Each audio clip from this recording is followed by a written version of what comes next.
Bonjour, me voici de retour. Voilà, donc je vais faire, ça va être en trois parties. Enfin, cette vidéo va être en trois parties. Donc le thème, bon, ben, c'est le départ, la préparation du départ. Voilà, juste un petit raccourci. Il faut savoir que Jean-Louis a été hospitalisé au mois de juillet parce qu'il a fait des malaises.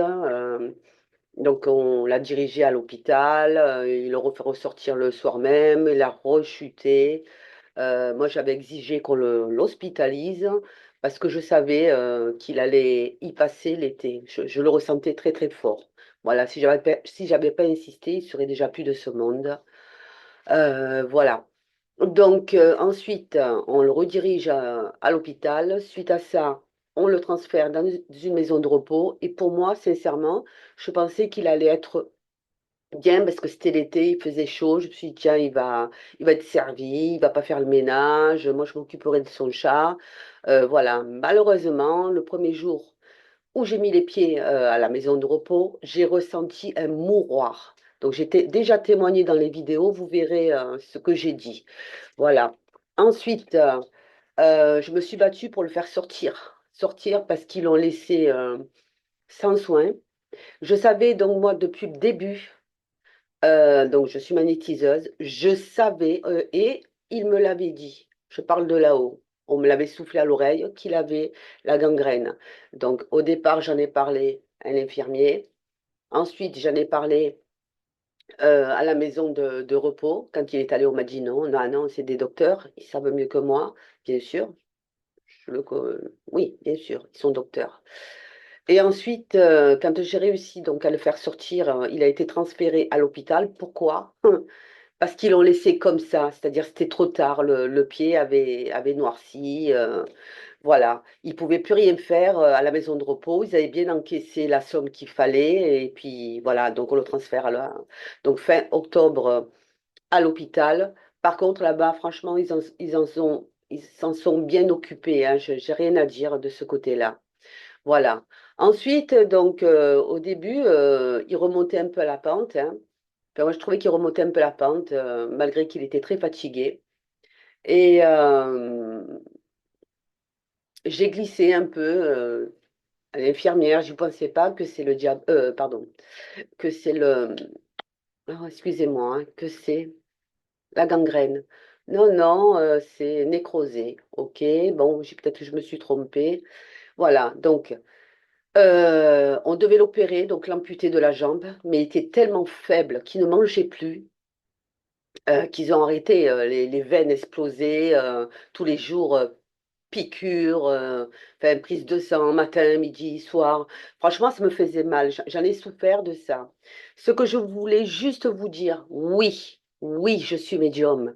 Oui, je, il y a une vie après la mort parce que je l'ai vu tout ça, parce que je communique avec les entités. Mais oui, j'ai souffert.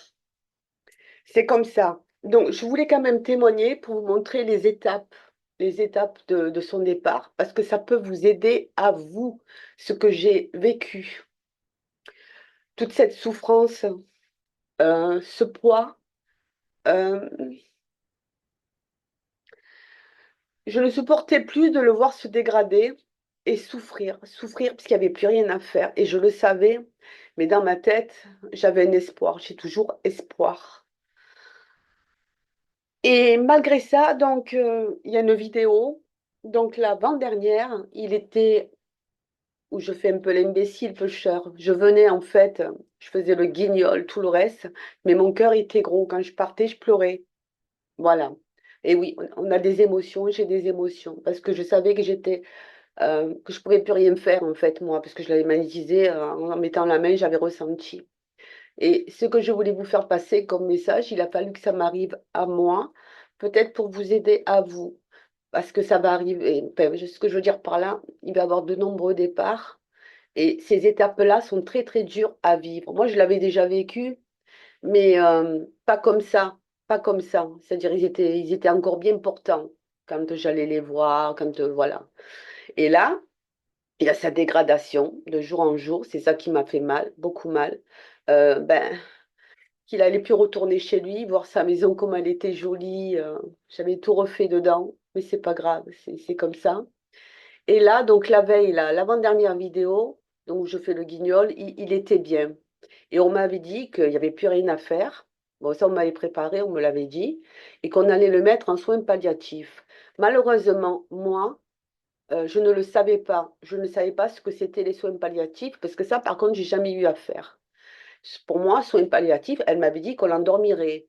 Euh, Moi, ce que j'ai compris le soir, c'est-à-dire ben, dans la journée, il mange, il boit, et le soir, on l'endort un peu plus pour pas qu'il ne souffre, hein, parce que les antibiotiques, naturellement, ne faisaient rien. J'ai cru que c'était ça. Donc, la veille, vous m'avez vu dans la vidéo, il est bien, il sourit. Le lendemain, j'arrive, je le vois dans cet état-là, en train de dormir. Et je l'appelle, je dis, Loulou, Jean-Louis. Il me répond pas, il fait et il se rendort. Et je comprenais pas. Et j'avais préparé la soupe, j'avais préparé du kiwi pour le, parce qu'en fait je le faisais manger. Il mangeait plus en fait pendant les 3 semaines. J'ai pas faim, j'arrive pas à avaler. Donc j'y allais à midi tous les jours. Moi-même je préparais à manger et je lui donnais. Sachez que tout ça, ça m'a épuisée parce que je suis une personne qui, moi je suis sincère, mais je suis rebelle jusqu'à la fin, c'est-à-dire je m'étais engagée avec lui. Ben, depuis le début, je lui ai dit, je ne te laisserai pas tomber, je serai là, en fait, comme une fille. Voilà, tu aurais fait ça à son père. Voilà, et ma présence, j'ai été présente. Donc malheureusement, donc j'avais avec l'infirmière, elle m'avait dit qu'ils m'entendaient parce qu'ils m'ont pas laissé le temps. J'étais en colère parce que j'ai pas pu lui parler, lui dire, lui préparer pour le départ. À chaque fois, je reculais en fait parce que j'y arrivais pas. Quand c'est un proche, on n'y arrive pas. C'est plus facile pour moi, pour les autres, et un proche, j'y arrivais pas. Donc lui, il espérait sortir. Donc comment lui parler de la mort? Voilà, de le préparer. Et donc là, bon, ben, il est sous morphine, hein, il est complètement, ça y est. Le deuxième jour, chose que je ne savais pas. Ils avaient déjà commencé 4 mois, j'étais venue, mais il était éveillé. Ils ont dû le faire le soir. Et là, ce jour-là, ben, hop, je le vois là, j'étais contente de le voir, de le faire manger. Pas moyen. On m'a dit ne donnez rien du tout. Donc voilà, j'ai tout jeté à la poubelle là-bas, dans la chambre. Et je me suis dit, merde, j'ai pas pu lui parler, lui dire des choses. Et comme on m'a dit qu'il entendait, eh ben, je lui ai parlé. Voilà, je lui ai parlé. Bon. Et, euh, et j'ai senti donc dans la chambre une présence. Donc c'est pour ça que j'ai enregistré. J'ai enregistré parce que j'avais besoin d'aide, j'avais besoin. En fait, j'étais tellement dans mes émotions que j'arrivais plus à capter. Tellement dans. J'étais ailleurs en fait, ailleurs, complètement ailleurs. Donc voilà, j'espère que ces vidéos, parce qu'elles seront en 3 parties. Donc il y a celle-ci. Je crois que c'est le deuxième jour. Pareil, où c'est encore plus pire. Et le troisième, c'est le départ. Et les signes que j'ai eus, justement, c'est pour vous aider et vous donner espoir de ce côté-là. Oui, il y a une vie après la mort. Voilà. Donc voici la vidéo, enfin, la première partie. Au revoir. Pouvez-vous me dire si vous avez commencé, s'il a commencé la morphine? Moi, j'y connais pas trop là. Pas trop là. Allô? Vous pouvez recommencer?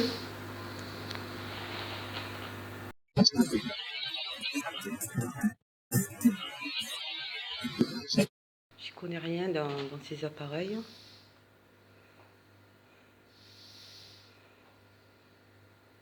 Est-ce qu'il y a quelqu'un dans la pièce avec moi? Parce que j'entends derrière moi là. Derrière moi là.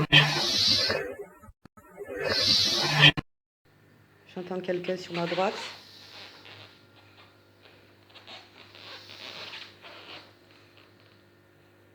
Si oui, qu'avez-vous à dire? Êtes-vous son ange, son guide, sa mère, sa marraine, ses amis? Est-ce que vous avez un message à me faire passer, s'il vous plaît?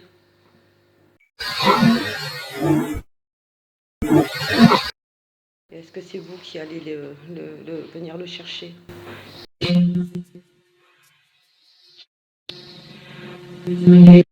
Qui va venir le chercher? Sa maman? Merci. Hier, ça pouvait aller. Aujourd'hui, voilà son état. Très proche.